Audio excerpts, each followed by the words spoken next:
was young, I was told that there was a creek lined with gold, solid gold.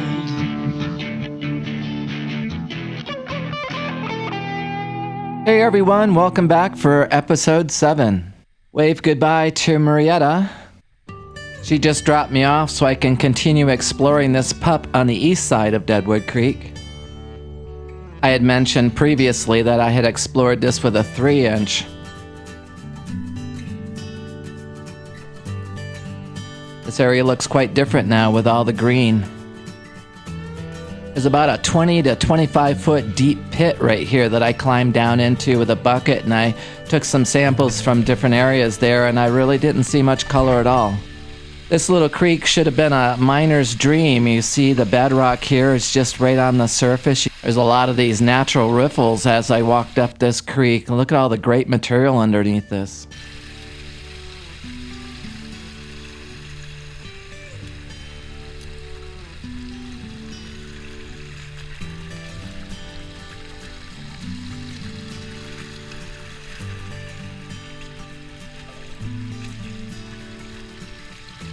I picked this spot here to try to test as it was on a little bit of a waterfall, so it looks like a little plunge pool right here, and so I got to work in there with the 3-inch dredge. Had just enough water in this pup that I could lay there and have my face mask underwater so I could see what I was doing. And then I just used the regular snorkel. The last couple of days that we were up here dredging, I would do the morning shift and then I would come over here and work on the pup. While Bob was doing his shift, Marietta would tend the dredge for him.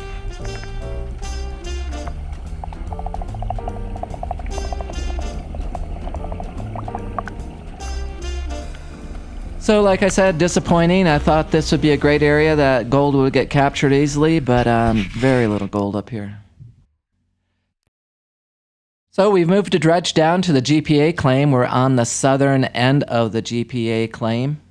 You can see we got another great site here. We're able to drive right up to it. We're right at the end of the road here at the GPAA claim. We had 3 days of summer, July 23rd, 24th, and 25th. So you're seeing the best days up here.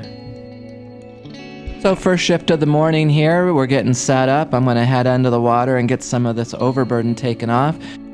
Setting up on the west side of the main channel, we had to first dig out a little pond here that the pontoons could float into and also be deep enough for our water intake. As you can see, rock, rock, rock. That's all you're moving all the time. When I talk to everybody else about coming down here, they just say, oh, you're just on the bottom and you're just sucking up all day long. No one ever talked about the rocks. It's a much nicer hole to work in though, much calmer, it's a lot warmer. We have about 3 to 3.5 feet of gravels, really loose gravels on top. We had many avalanches with this loose gravel, so we had to really watch the slope and make sure it wasn't too steep. So once again, we're starting on the side of the creek here, and we're going to go all the way across at kind of a diagonal. Once we cleared this overburden, we had about a 3-inch layer of this gray clay. This gray hardpan area was really difficult to break up. Pry bars just wouldn't cut it.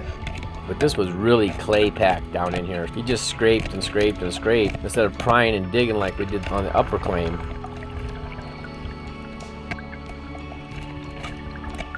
And we didn't make much headway at all doing it with this.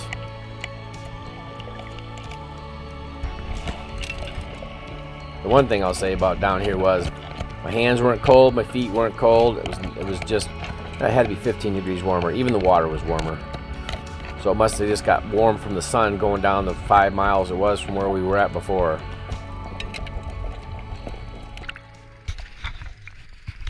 Are you going through the clay layer or not? That hard layer, I'm going down to the bedrock and stopping at bedrock. So you want through the clay? Yeah.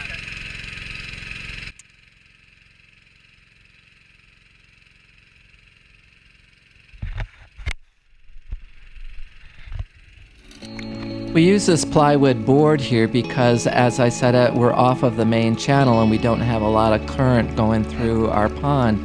So as we were working, we would get the sediment backflowing into the pond, and it made it impossible to see.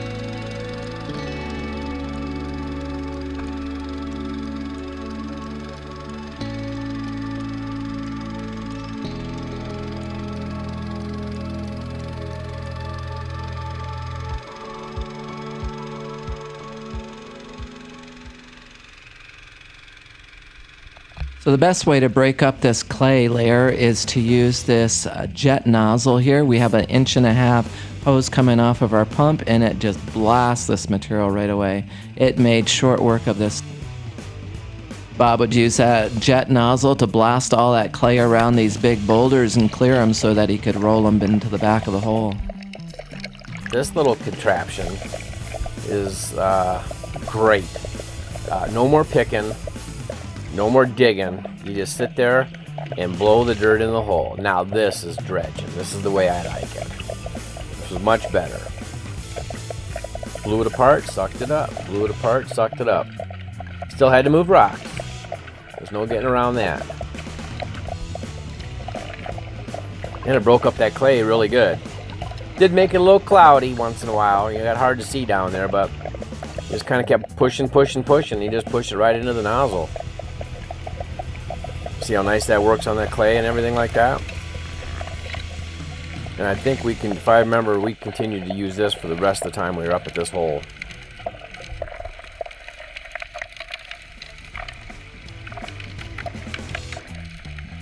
In this area of the stream, we were finding all kinds of metal debris in there. We found kitchen sink parts, we found bolts, we found nuts, we found washers. We didn't find any mercury, though, in this area, which was nice.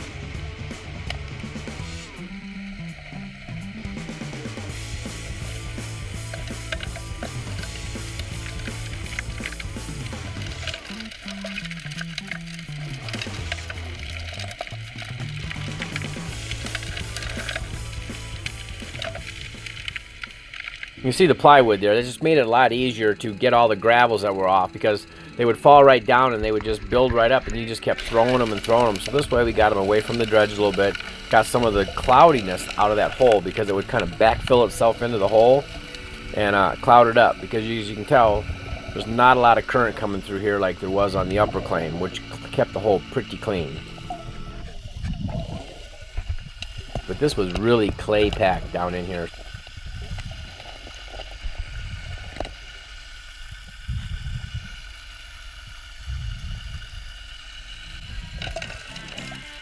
And as you can see, we were just, those rocks actually, this was a little more dangerous here because those rocks did fall down on you as soon as you were, started breaking them loose.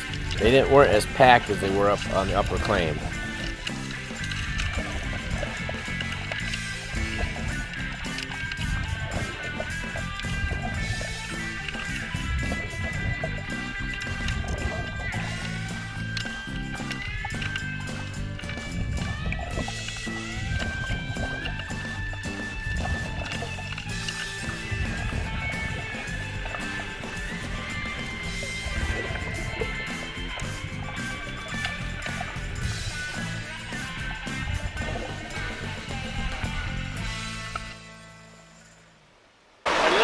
Cut all the way around it with that hose to get it to move. I was watching you. That looked like it was working really well. Yeah, you rolled it just in front of the rock that I was working on going forward. Them rocks. Huh? I moved them two big rocks in front of that rock there. Wow. Yeah, that's where I was working forward and I wasn't making much progress. We had two big rocks in front of that great big rock. They dug them out first. They dug them out.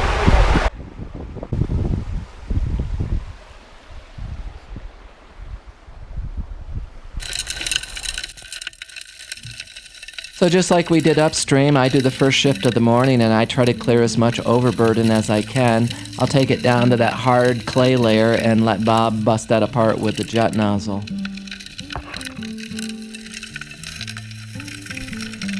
Because this gravel and this overburden was so loose, we had constant landslides.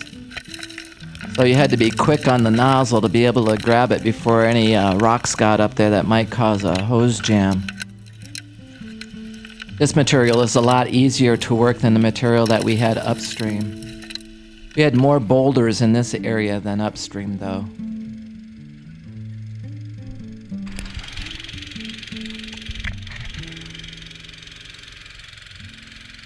Under this 3-inch layer of hardpan was some decomposing granite that was severely fractured.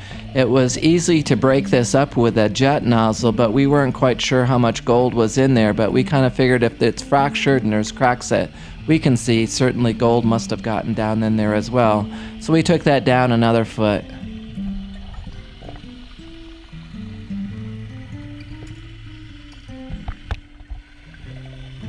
This really did good down the decomposing bedrock.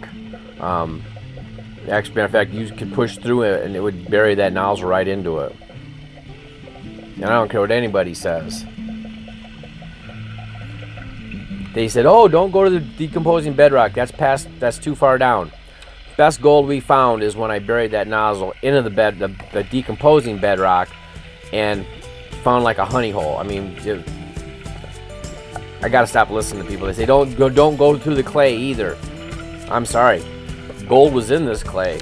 We didn't find anything until we got to that clay layer. So it's not always. It's good to listen to people, but it's not always good. You gotta kind of test it out yourself and do your own thing. In this hole, we tried to keep it just as big as we needed, so we started backfilling almost immediately. You can see the rocks here as we're backfilling. Please subscribe and give us a thumbs up.